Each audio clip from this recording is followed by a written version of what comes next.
You're standing in front of the fridge, or maybe you're just staring at a delivery app on your phone. You scroll. You look at the Thai place. You look at the burger place. You hesitate. You scroll some more. And suddenly 10 minutes have passed. 20 minutes. And you eventually you give up and eat cereal. Analysis paralysis. It's the silent killer of energy. Exactly. And that's just dinner. Now, apply that feeling to the big stuff. You've been meaning to launch that side project or, ask for a raise. But you've spent 6 months gathering data. You're stuck. It's a universal condition, really. And the problem is we usually treat it like it's a personality quirk. We just say, oh, I'm an indecisive person. Right, like it's your eye color. I have brown eyes and I can't pick a movie. But what if I told you that being decisive isn't a personality trait you're born with? What if it's a mechanical skill, a system you can build, just like learning to play the piano? And that is the core idea of what we are unpacking today. We are doing a deep dive into this really fascinating set of insights called mastering decision systems, from ambivalence to proactive leadership. It's a really comprehensive look at the architecture of choice. And we're not just talking about, trusting your gut. We're looking at psychology from heavy hitters like Kahneman and Tversky, history from Napoleon, and a pretty brutal reality check on wealth. So the mission for this deep dive is to move you from that draining state of ambivalence to a place where you're building systems to stop that energy leak. Precisely. So let's start with that word, ambivalence. The source material really defines this, and I think most of us use it wrong. I always thought it meant I don't really care. Right, that's the common use, apathy. But the source takes us back to the Latin root, ambi, meaning both, and valence, meaning strength. So equal strength for both sides. Exactly. It's having two opposing desires of equal strength pulling you in different directions. It's not that you don't care, it's that you care too much about two contradictory things. I want the safety of my steady paycheck versus I want the freedom of starting my own business. And that friction, it generates heat, it produces stress, cortisol, and eventually just hopelessness. The exhaustion you feel isn't from the work you did. It's from the wrestling match in your head about the work you didn't do. That resonates so hard. Yeah. It's that background hum of unmade decisions. The text brings in Bob Proctor here to talk about how you break out of that state. What's his take? Proctor's insight is, it's simple, but it's really profound. He argues that the moment you make a decision, any decision, you get an immediate reduction in stress. Because the war is over. Yes, you've picked a lane, the ambivalence is gone. You might have new problems now, logistical ones, but that internal conflict has stopped. So the relief doesn't come from the result of the decision, it comes from the act of deciding. Correct. And this leads us right into what the text calls the now principle. This is where most of us get tripped up. We wait for perfect conditions. Oh, I am the king of this. I'll start the diet when my schedule clears up. I'll launch the website when the economy stabilizes. You and everyone else. But the now principle says you have to decide based on where you are right now with what you currently have. Waiting for certainty is a trap. But isn't that reckless? I mean, if I don't have the money or the skills yet, isn't waiting the smart? But it's really profound. He argues that the moment you make a decision, any decision, you get an immediate reduction in stress. Because the war is over. Yes, you've picked a lane, the ambivalence is gone. You might have new problems now, logistical ones, but that internal conflict has stopped. So the relief doesn't come from the result of the decision, it comes from the act of deciding. Correct. And this leads us right into what the text calls the now principle. This is where most of us get tripped up. We wait for perfect conditions. Oh, I am the king of this. I'll start the diet when my schedule clears up. I'll launch the website when the economy stabilizes. You and everyone else. But the now principle says you have to decide based on where you are right now with what you currently have. Waiting for certainty is a trap. But isn't that reckless? I mean, if I don't have the money or the skills yet, isn't waiting the smart move? The source argues no. Because you can't steer a parked car. You have to move to get feedback. The decision actually mobilizes the resources because it changes your focus. Okay, this connects to something in the notes I found really compelling. The difference between sight and vision. This is a crucial distinction. Sight is sensory. It's your current reality. You look at your bank account, you see a low number. Sight shows you the obstacle. And vision. Vision is an intellectual faculty, a mental image of the outcome you want to create. But, and I want to be really careful here because the source material has a specific warning about this. Right, because this can sound a little woo-woo, like just visualize it and the universe provides. Exactly. The source clarifies. Vision doesn't magically solve your problems. What it does is it organizes your attention. organizing your attention. I love that phrasing. Can you break that down? Think about it. Let's say you decide you want to buy a red Jeep Wrangler. Suddenly, what happens when you're driving down the highway? You see red Jeep Wranglers everywhere. Exactly. Were there suddenly more Jeeps on the road? No, they were always there. Your attention just wasn't organized to see them. Your brain was filtering them out as noise. So if I have a vision of starting a business, I suddenly start noticing potential partners or market gaps or a cheap office space that I would have walked right past yesterday. Correct. The loop isn't vision leads to success. It's vision leads to a decision. The decision leads to action. And the action gives you feedback. You have to start the engine first. You have to start the engine. Okay, so we're killing ambivalence, we're using vision, but let's get into the gears of this. How do we stop the fatigue of making 1,000 choices a day? This is where the source introduces preemptive decision making. It's about systemizing your life to preserve your willpower.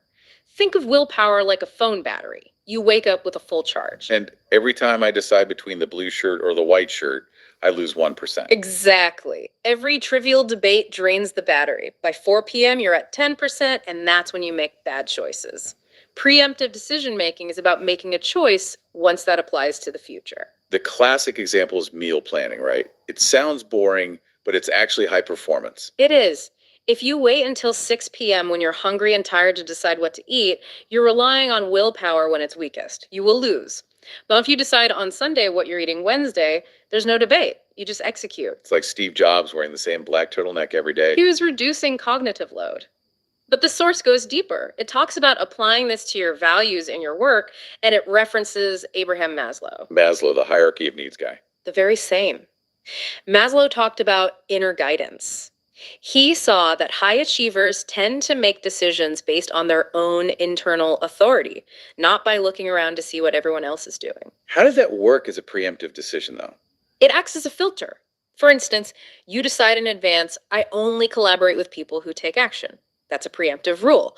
So when you meet someone who's all POC, you don't have to agonize over it. The system says no.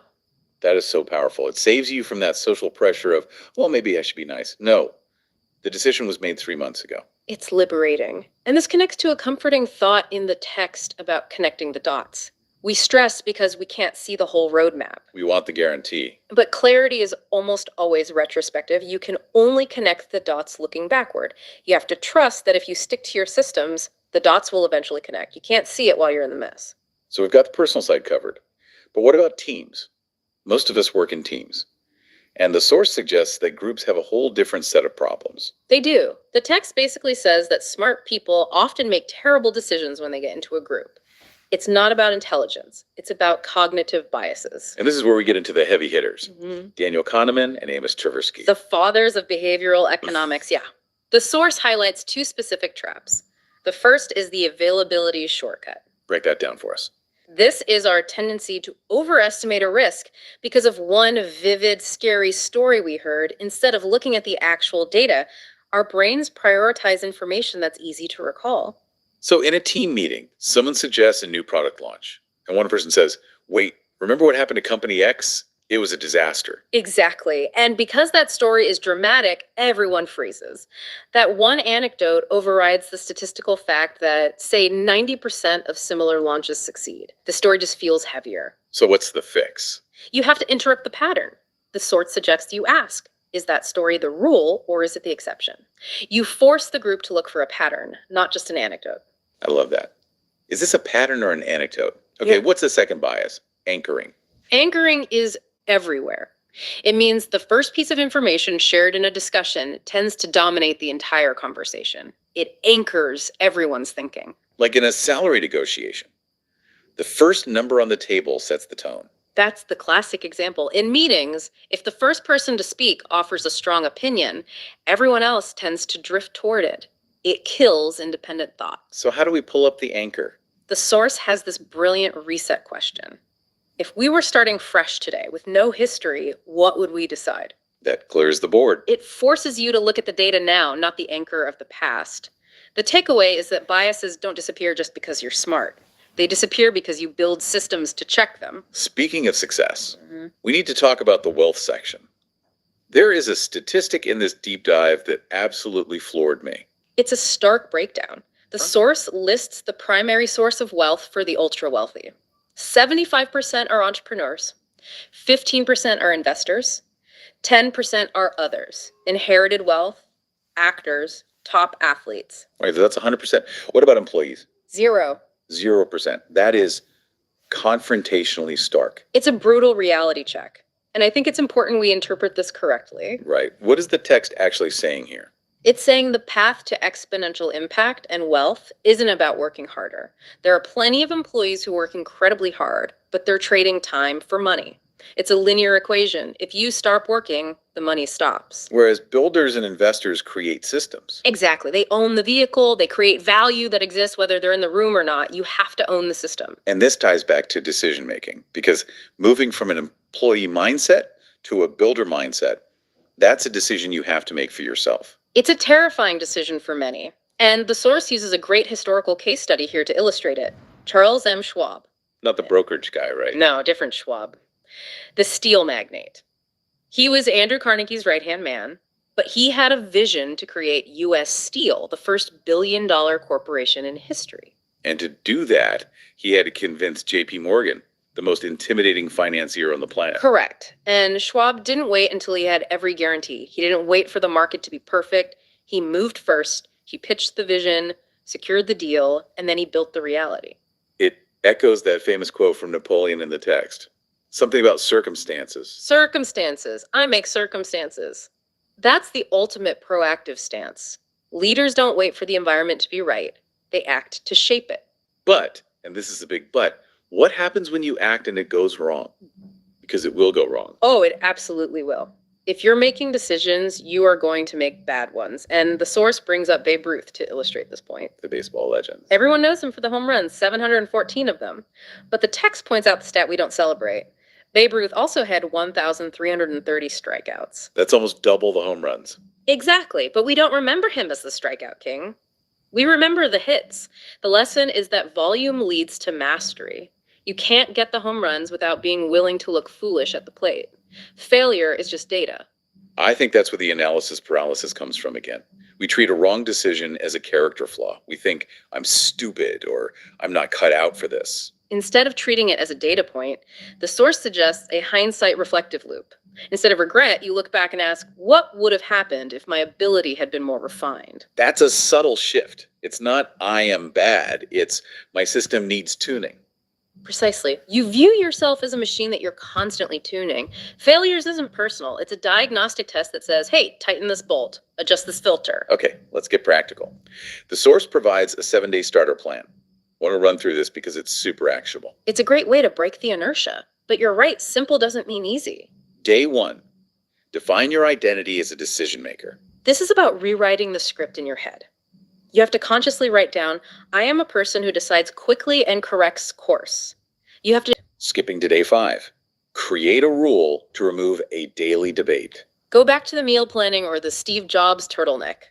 Find one thing you argue with yourself about every day. When do I work out? Make a hard rule, settle it once, and save yourself 365 arguments a year. And day 6, this is the spicy one, make one uncomfortable decision. This is about muscle memory. It doesn't have to be life-changing, but it has to be uncomfortable. Send that email you've been dreading. Sign up for that class that scares you. Why is this so important? Because you have to prove to your brain that you can survive the discomfort of action. Your brain thinks discomfort equals death. You have to teach it that it just means growth. And then, I assume, you rinse and repeat. You reflect. That's the key. You look at what happened. Did the world end? Probably not. Did you learn something? Definitely. Then you do it again. It really all comes back to that initial idea, systems over willpower. It does. Willpower is a limited resource. It's a battery that runs out. Systems are an engine. If you build an architecture of choice, you can move faster and with less stress. You stop fighting yourself. So what does this all mean for the listener right now? We've given them the blueprint. I think the most provocative thought to leave with is the final truth from the source text. It says, blunt and simple, your life won't change just because you understood this conversation. Ouch. But fair. We are professional information consumers. We are. We consume content, we nod along, we say, that's insightful, and then we go back to agonizing over our lunch order. Learning without action is an illusion. It feels like progress, but it's just entertainment. The knowledge is just the map. You still have to drive the car. Exactly. The map is not the territory. That is a powerful place to leave it. We hope this deep dive gave you some tools to build your own architecture of choice. Indeed. So here's my challenge to you. Stop listening. Find one decision you have been putting off, big or small, and make it right now. Don't wait for perfect conditions. Just decide. Thanks for joining us on the deep dive. We'll catch you next time.